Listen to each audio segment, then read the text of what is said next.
प्रयागराज महाकुंभ में श्रद्धालुजनों की भारी भीड़ है। लगभग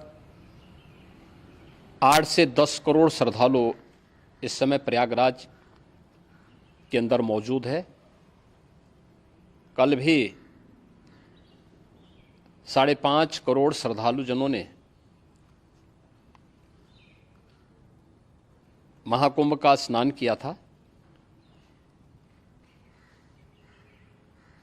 ये जो भारी दबाव श्रद्धालुजनों के कारण और श्रद्धालुओं के संगम नोच पर जाने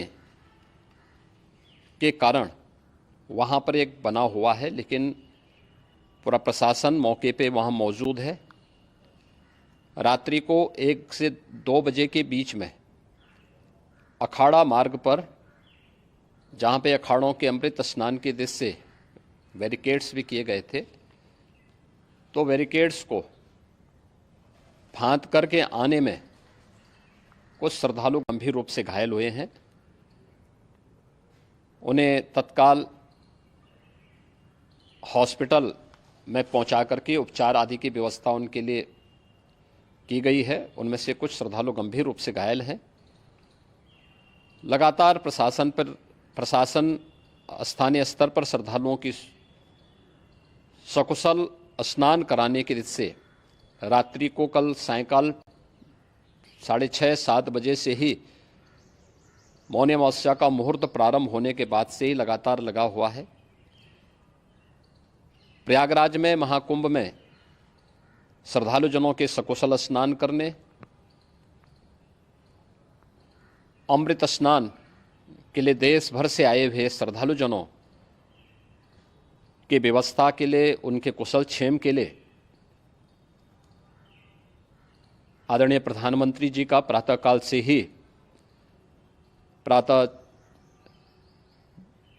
से ही उनके लगभग 4 बार प्रधानमंत्री जी ने हालचाल लिया है। माननीय गृह मंत्री जी ने, माननीय राष्ट्रीय अध्यक्ष भारतीय जनता पार्टी श्री जेपी नड्डा जी ने, माननीय गृह मंत्री श्री अमित शाह जी ने भी, और प्रदेश की माननीय राज्यपाल श्रीमती आनंदीबेन पटेल जी ने भी लगातार जानकारी लेकर के सभी के कुशल क्षेम और सकुशल स्नान कराने के बारे में निरंतर रिपोर्ट ले रहे हैं। हम लोगों की प्रातःकाल से ही श्रद्धालुजन जो भी आए हैं वे स्नान कर सकें, इसके लिए यहाँ पे उच्च स्तरीय बैठक भी चल रही है, जिसमें मुख्य सचिव भी हैं, डीजीपी हैं, प्रमुख सचिव गृह हैं, मुख्यमंत्री कार्यालय के अपर मुख्य सचिव के साथ साथ एडीजी लॉ एंड ऑर्डर के साथ साथ अन्य वरिष्ठ अधिकारीगण मौजूद हैं। प्रयागराज में हालात वर्तमान में नियंत्रण में हैं, लेकिन भीड़ का दबाव बहुत बना हुआ है। अखाड़ा परिषद से जुड़े हुए पदाधिकारियों के साथ मैंने स्वयं भी बातचीत की है। आचार्य महामंडलेश्वरों से भी, पूज्य संतों के साथ भी मेरी बातचीत हुई है, और पूज्य संतों ने बड़ी ही विनम्रता के साथ इस बात को कहा है कि नहीं, श्रद्धालुजन पहले स्नान करेंगे और फिर जब उनका दबाव कुछ कम होगा और वे सकुशल वहाँ से निकल जाएंगे, तब हम लोग स्नान करने के लिए संगम की तरफ जाएंगे। अभी पहले श्रद्धालुजनों को, चूँकि देश भर से आए हैं, तो इसके लिए उन्हें सभी अखाड़े इसके लिए सहमत हैं और सभी लोग इस व्यवस्था के साथ जुड़े हुए हैं।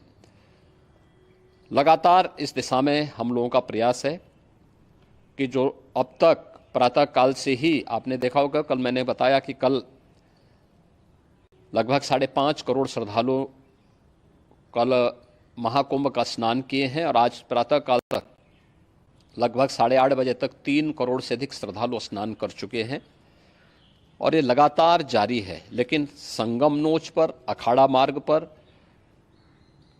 नागवासुकी मार्ग पर लगातार दबाव बना हुआ है, और वहाँ पर श्रद्धालुजनों की सुविधा के लिए भी हर प्रकार की वहाँ पर प्रशासन पूरी मुस्तैदी के साथ लगा हुआ है। और इसीलिए मेरी अपील है पूरे प्रदेशवासियों से, पूरे देशवासियों से और सभी श्रद्धालुओं से भी सभी पूज्य संतों से भी कि अफवाह पर कोई ध्यान न दें, संयम से काम लें। ये सब आयोजन सभी लोगों का है। प्रशासन उनकी सेवा के लिए पूरी तत्परता के साथ लगा हुआ है। केंद्र और राज्य सरकार पूरी मजबूती के साथ वहां पर हर प्रकार का सहयोग करने के लिए तत्पर है। लेकिन कोई किसी अफवाह पे ध्यान न दे। कोई भी व्यक्ति नकारात्मक अफवाह फैलाने का प्रयास करेगा, उस प्रकार से नुकसान हो सकता है। और जहां पर हैं आप, लगभग 15 से 20 किलोमीटर के दायरे में अस्थायी घाट बनाए गए हैं, उसमें कहीं भी वे स्नान कर सकते हैं। आवश्यक नहीं कि संगम नोच की तरफ ही आएं, क्योंकि भीड़ देखते हुए, खासतौर पर जो बुजुर्ग हैं, बच्चे हैं, श्वास के रोगी हैं, उनको लंबी दूरी तय नहीं करनी चाहिए। और जहां पर हैं वहीं पर आराम से पहले स्थिर होकर के कार्य करें, वहां पर रह करके। और जो नज़दीक के घाट हैं, उसी नज़दीक के घाट में स्नान करेंगे। सब गंगा जी के ही घाट हैं और गंगा जी के इस घाट में वही पुण्य प्राप्त होगा। ये मौनी अमावस्या है। मौनी अमावस्या में स्नान का महत्व है। संगम में स्नान का दबाव बहुत ज़्यादा है, इसलिए सभी लोग अगर वहाँ पे इसमें अपना सहयोग करेंगे तो सकुशल हम सभी श्रद्धालु जनों को वहाँ पर स्नान करने में सफल होंगे। और फिर इसके उपरांत अमृत स्नान के लिए पूज्य संतों से भी